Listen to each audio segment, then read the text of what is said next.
My name is Jack Rooney, and I'm a member of the leadership team of the Ogilvy and Mather office here in Chicago. I'm going to introduce to you Shelly Lazarus. In thinking about being a mentee, a few traits come to mind. You would want, as a mentor, to be somebody who can give advice, somebody who can lend a friendly ear, and also somebody who could ideally model the kind of behavior and success to which your mentee could aspire. But I actually think that there's perhaps something that sets a really great mentor apart from a simply good mentor, and that is somebody who can see in a particular moment that something really needs to be said and something really needs to be heard so that the mentor can really have a significant influence in that instance on the mentee. So I'm going to tell you a story about Shelly. And I am an Ogilvy and Mather prodigal son, in that I left and have obviously returned. And I'm one of actually many prodigal sons and daughters of our company.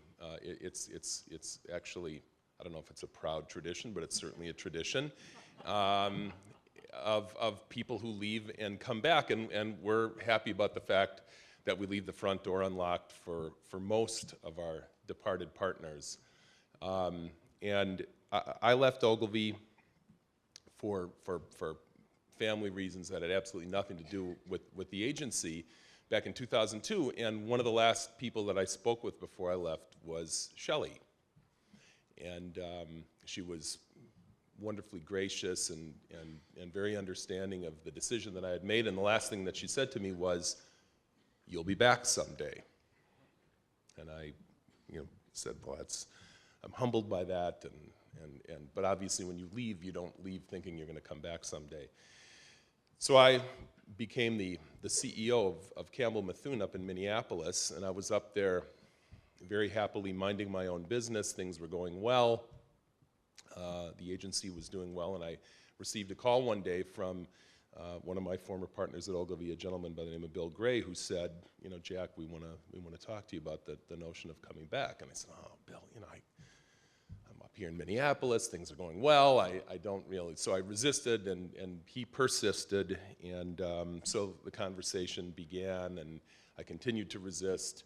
Again, not for anything having to do with Ogilvy, but for the true sense of commitment that I had to the job that I had with Campbell Mithun. But Bill could sort of sense that the hook was possibly drifting closer to my mouth as this went on. So he said to me, listen, Shelly would like to have dinner with you. And I said, oh, come on, Bill, that's not playing fair. I'll never get out of there alive. So I said, okay, I don't have anything to lose. So I went in and I met Shelly, and we had dinner. And as a good mentor would, she listened to what I had to say and took in the fact that I was resisting the notion. And then, sort of at the moment of truth, she said, Jack, we have more leadership needs than we have leaders, and it's time for you to come home. Here I am. 7 years later, I'm home, a prodigal son of Ogilvy and Mather, and a grateful mentee of somebody who knew exactly what to say so that exactly what needed to be heard was heard indeed by me. And I'm grateful to her for that. Ladies and gentlemen, Shelly Lazarus.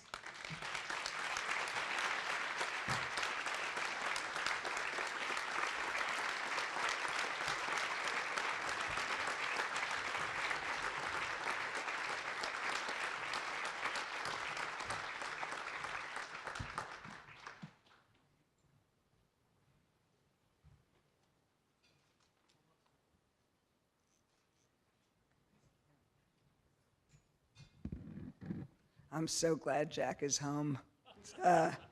Thank you, Jack, for your kind words, and congratulations to all my fellow honorees. You are clearly amazing.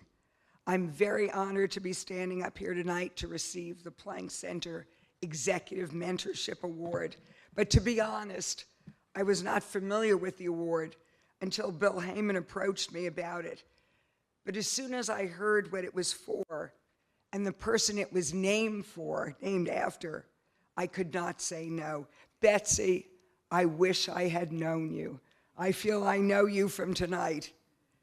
And now for a little more honesty, I have to tell you that I have never thought of myself as a mentor, ever. Not at least in the formal sense of the word. If I am a mentor, it is just the byproduct of the way I work and lead teams. You know, I've had a fascinating career. I've had a fabulous career. One of the primary reasons is that I've had the chance to learn from so many great leaders. I mean, don't you feel that, all of you, is in the business that we work in, we work with so many amazing people, clients, colleagues. To me, they have all been, in some sense, my mentors.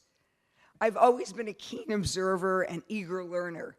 I've always asked a lot of questions, some people say too many questions, and gotten some wonderful answers from these same clients and colleagues along the way. I've learned from all of them, and in a sense, I've had hundreds of mentors. But if I had to single out one person who has had a lasting influence on me, it would be the founder of the agency where I have stayed for over 40 years, David Ogilvy himself. When I was about to become the global CEO of Ogilvy, I went to spend some time with David at his chateau in France. He has this fabulous chateau near Poitiers. He was retired at the time, but still very close to the agency. I wanted all the advice that David could give me, and I remember it was March, it was cold, it was windy, it was nasty, and all that we really could do was talk. We sat by the fire and talked. We walked by the river and talked. We walked up into the trees and talked. He said many wise and wonderful things. He made me laugh a lot, and he made me a little less terrified of the responsibility, a little more sure that I could carry forth his legacy, because his message was simple. Of all the things we talked about, I remember most what he said about people. He said that as much time as he had spent in his career being concerned about the people in the agency, recruiting them, making sure they were happy, he said in retrospect, it wasn't enough. He said to me, you can never spend too much time thinking about, worrying about, caring about your people, because at the end of the day, it's only the people who matter, nothing else. And David said, if I had to do it over again, I would spend all my time on people. David understood inherently that in our business, we're only as good as the people we can attract, keep, and make successful. You know, it's often said, the people with the best people in our business win. His genius, David's genius, was in taking a very strong point of view about how to run an organization, and from that point of view, developing a set of principles, a set of beliefs, of values that became the culture of Ogilvy, culture. And he inculcated that culture in the people. He ensured that the values, principles, and beliefs were passed down from generation to generation, with the result that the culture, David's culture, has stood the test of time and is as strong now, if not stronger, as the time when David actually walked the halls himself. David was always teaching. How did that happen? It's because he was always teaching. And isn't that what mentoring is all about? He instituted training programs, he gave speeches, he wrote books and countless memos to the people who worked at his agency, reminding us all of the beliefs of the company. I remember being called to a presentation by David only weeks after I was first hired. It was for all new employees, one-on-one, the founder at the front, and the newbies. David was determined. You could not go for longer than 1 month without coming to this presentation. He was determined that within the first month of joining Ogilvy, Each new employee would hear directly from him, quote, everything I know and have learned about advertising. 2 hours of David telling you everything that he knew and had learned about advertising. Do I remember that presentation from 1971? You bet, almost every word. David wrote a memo to the Ogilvy board in 1978 that was titled, A Teaching Hospital. In it, he said he had found a new metaphor for the agency. He made this case. Great hospitals do 2 things. They look after patients, and they teach young doctors. Ogilvy and Mather does 2 things. We look after clients, and we teach young advertising people. To this day at Ogilvy, we still consider ourselves the teaching hospital of the advertising world. That is a blueprint for mentorship. I personally learned the value of mentorship when I started my very first job. I was the first woman to ever be employed by the Maxwell House division, by General Foods in general. I worked in the Maxwell House division. Yes, it was good. There's a better story. It was during the time of the Vietnam War. On my first day of work, I learned that both the assistant product manager and the associate product manager had been offered a place in the Army Reserves, which meant they had to leave to go to a base to train for 5 months. I, an intern, was expected to do both their jobs until they returned. 1 woman doing the job of 3 people, 2 men, is right. I said yes. You know we can do that, right? I said yes, but with 1 request. I didn't know anything, right? I had never worked. I had just been to Columbia Business School for a year. If my boss would agree to sit down with me at the end of each day to answer all the questions I had come up with during the day, every day, I would agree to do the job of 3 people. And he did. Every day I came in at 6 o'clock with my yellow pad filled with questions, and he would sit with me until they were all answered. It was a lifetime of learning crammed into 3 months. From then on, I never hesitated, ever, to go see people, to ask each one of them why they did something or how they went about something. In turn, I always make time for the people I work with. My door is always open. I believe the purpose of mentorship is to inspire the next generation, to make them want to be leaders, to believe they can be leaders. This is the reason I rarely turn down an opportunity to speak at colleges and universities. If the observations, experience, and advice I have gathered over my 40 years in business can help just 1 person in the audience, 1 young person, make him or her feel that he or she can be successful, want to be successful, that is enough for me. I spoke at a conference in London last year to an audience of women in the advertising industry.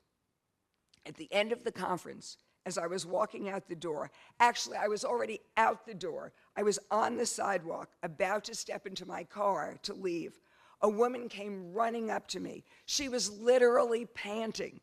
She ran after me, she's panting. She was also almost practically in tears.